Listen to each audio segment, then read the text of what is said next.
Welcome back everyone to Self-Serving Skillet. We are doing sort of a Thai soup today, a Southeastern Asian pork ball soup. And for this is 1 pound of pork loin that I've cut into roughly 1/2-inch cubes, little over a centimeter. So cut them in the size that your food processor can handle. And there we go.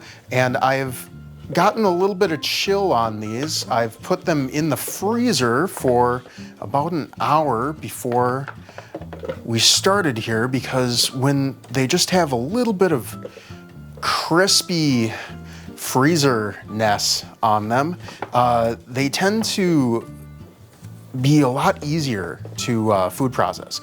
If I just put this in here at refrigerator temperature or room temperature, it would all kind of stick together and be a little less easy to chop up in this food processor here. So we've got that in there. Now, what we're gonna do, why I have the gloves on, I'm gonna take one of these chilies, which I didn't set up for myself. Okay, one of these dried chili pods, and this happens to be a Sanam chili, which is an Indian chili, but it is what I have. It's what I had on hand, so instead of buying something else, I'm just gonna use what I have, and I encourage you to as well.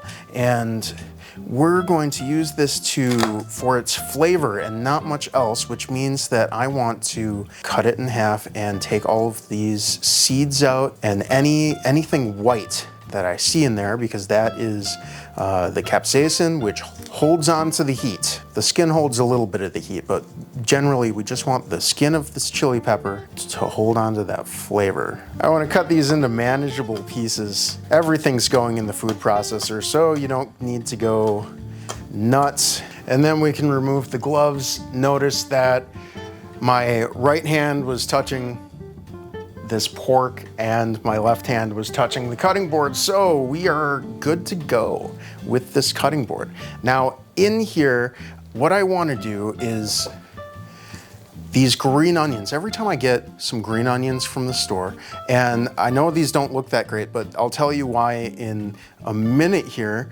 I always like to take them and re-root them in a little bit of water, and you want to change the water out every couple of days. And then what happens is that this outer layer sort of dies off, but a new shoot starts to come in. And it's important to note that if you just put them in water with nothing added to it, no minerals, no food essentially for it, it'll continue to grow, but the new growth really won't have very much nutrition to it. So the reason that I do this is so that it doesn't all die in my fridge, and it's sitting out where I can see it. I can remember to use it. So I'm gonna take that root end off, and I want the green onion part of this for this dish, and I'm gonna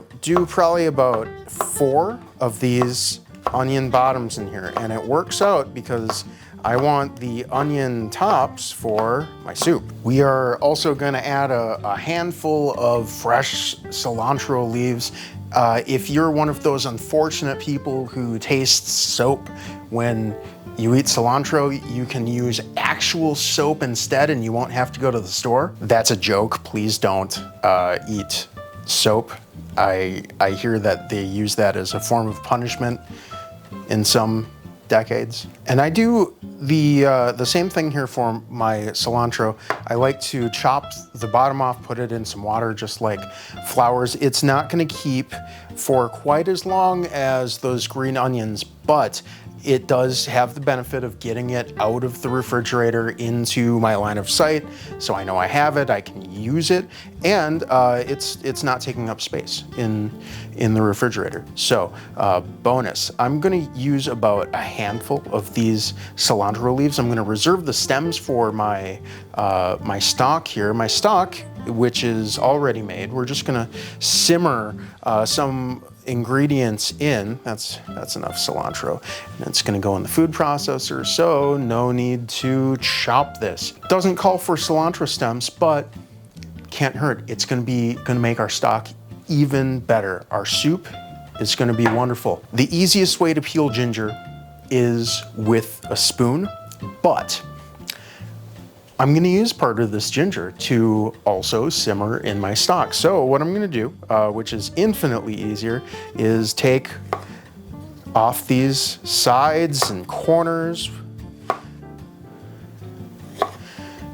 Here, maybe I don't wanna simmer this part in my stock. There we go.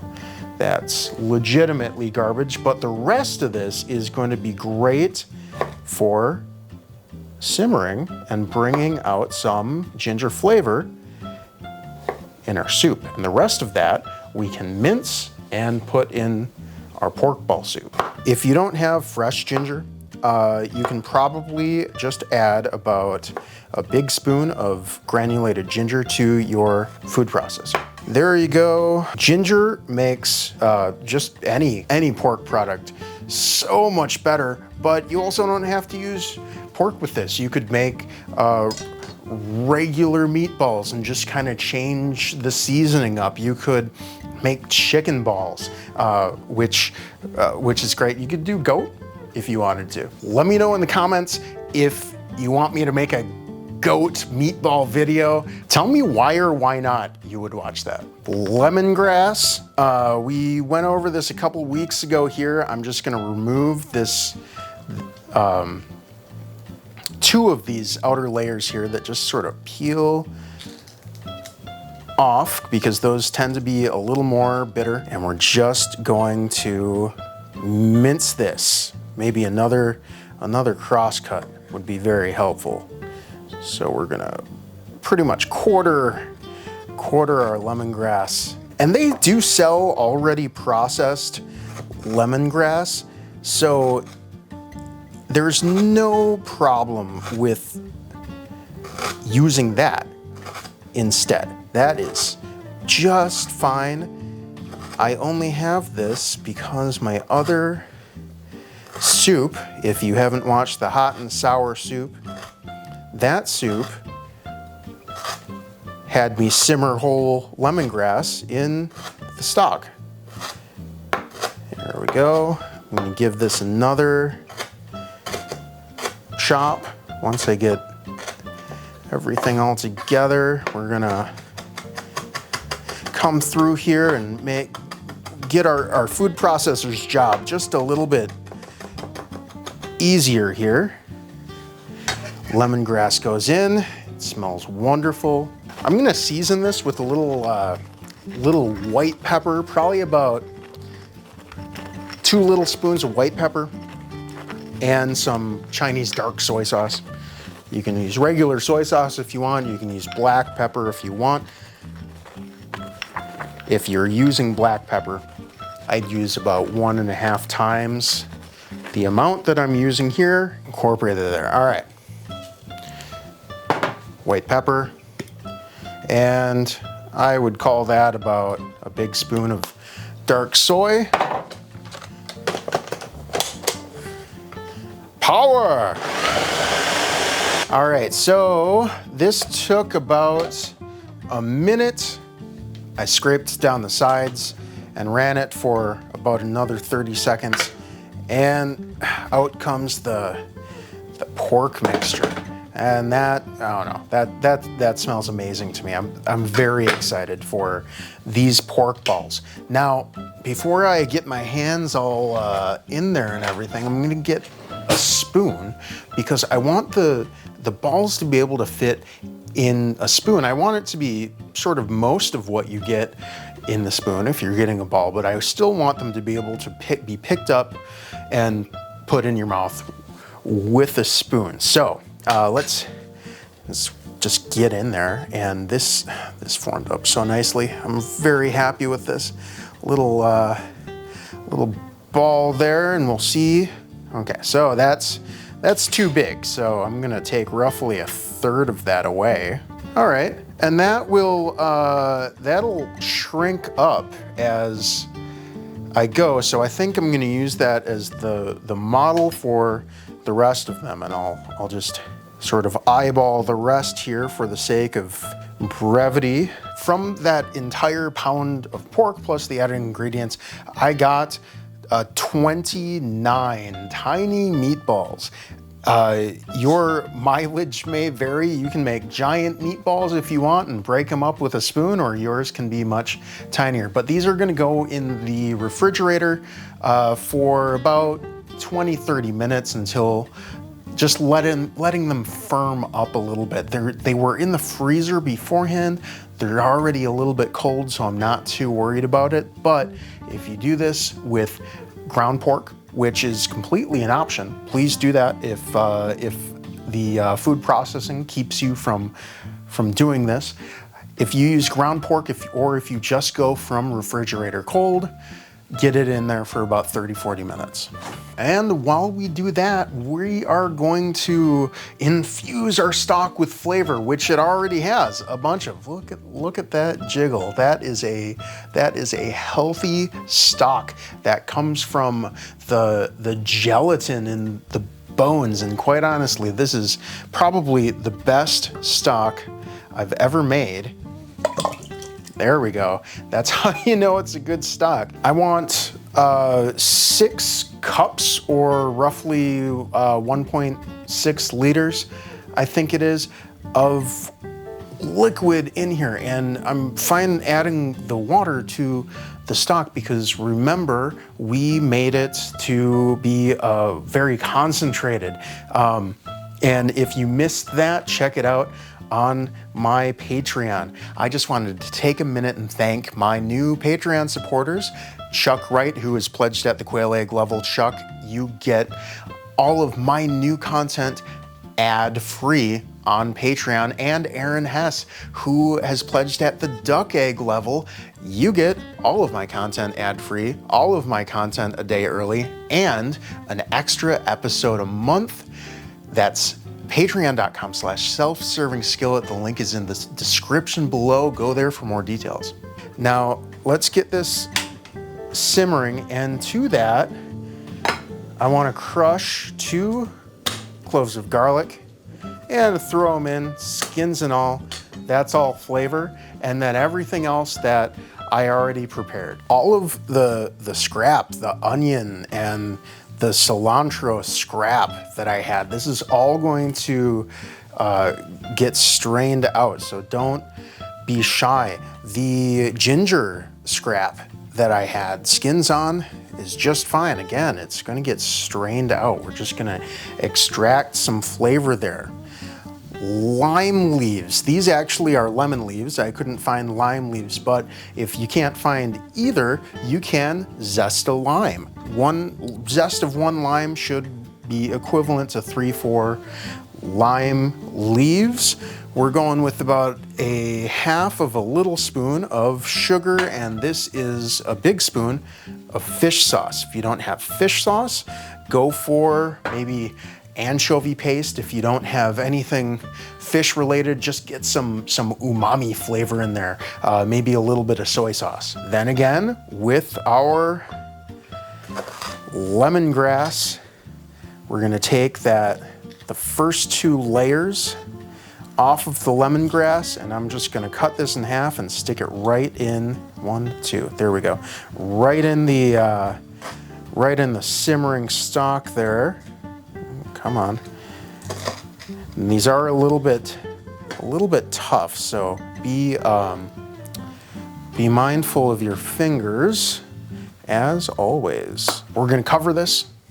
We're going to let this simmer for 10-15 minutes, and then we're gonna add our pork meatballs.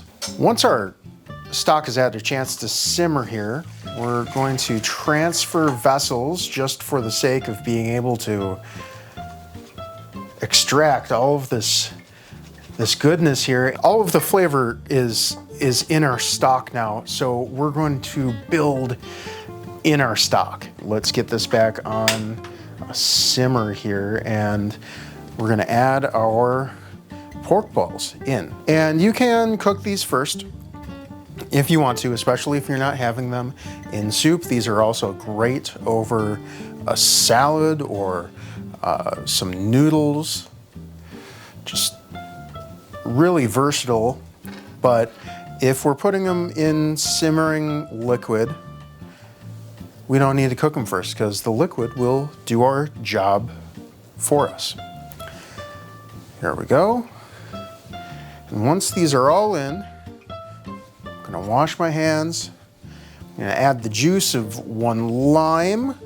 And if you're going to juice a lime, or any fruit for that matter, I think it's really important to wash the rind with soap, with a brush, because there are a lot of pesticides on the outside of citrus. And if you come home from the store and you scrub off all of this around the rind, your citrus is going to end up withering more quickly. So if you don't believe me, just scrub it and leave it out, and you'll see the difference between that one and one you didn't scrub. But we're going to get a lot of the zest off of this peel here when we press it. So I don't want any of that pesticide, herbicide inside of my, it's probably just pesticide because they grow up in the trees, but I don't want any of that in my food. This has been simmering now for 6-7 minutes. Those pork balls are probably gonna be nice and cooked through by now. We still have a little bit more time, but this is the point where I'm gonna taste. Kind of move those balls around and just taste this soup here.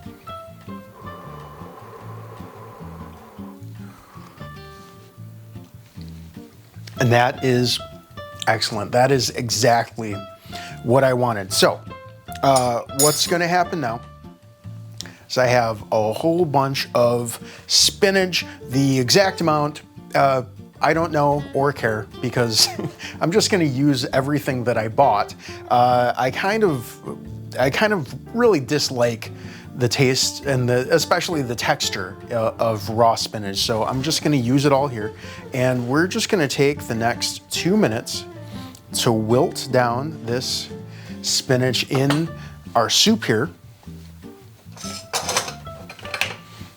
We'll use the ladle because we're gonna end up using that later anyway. Get everything in there, and I'm gonna cover and simmer for maybe 2 more minutes, and then it's time to serve.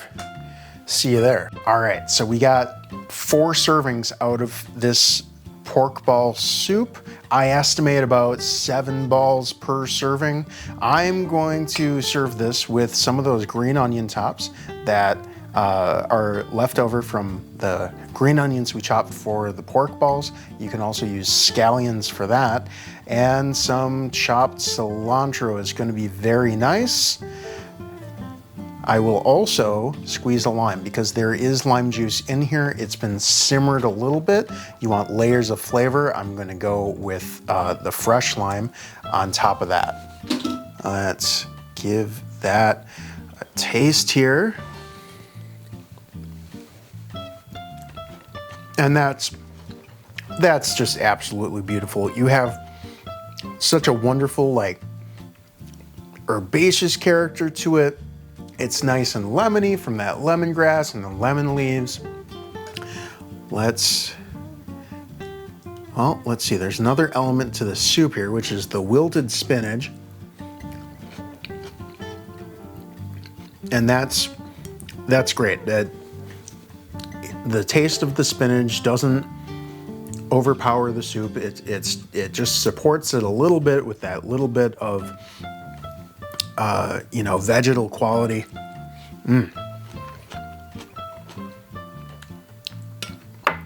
How about a pork ball?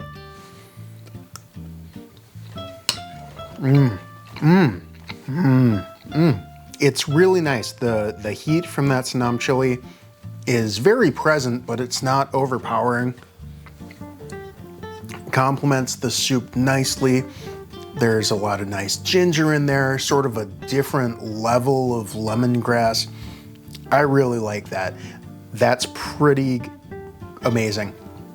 Now, don't simmer your balls for too long. These are bridging on dry, but not dry yet. I was filming, so everything tends to take a little bit longer when I'm filming it. I wanted to simmer these for about 6 minutes, 5-6 minutes, add my spinach, 2 minutes to the plate. It probably spent a little more like 10 minutes simmering, which is probably the upper limit of what you want. Right now, my mouth is just, it's coated with all of these flavors. There's this very slight spice. There's a little bit of ginger, a very slight hint of garlic. The gelatin from that chicken stock is really what's making it stick. And I'm really enjoying this. If you want to see some more soups, I did all last January. I did Super January, as well as the last soup that I used lemongrass for, this hot and sour right here.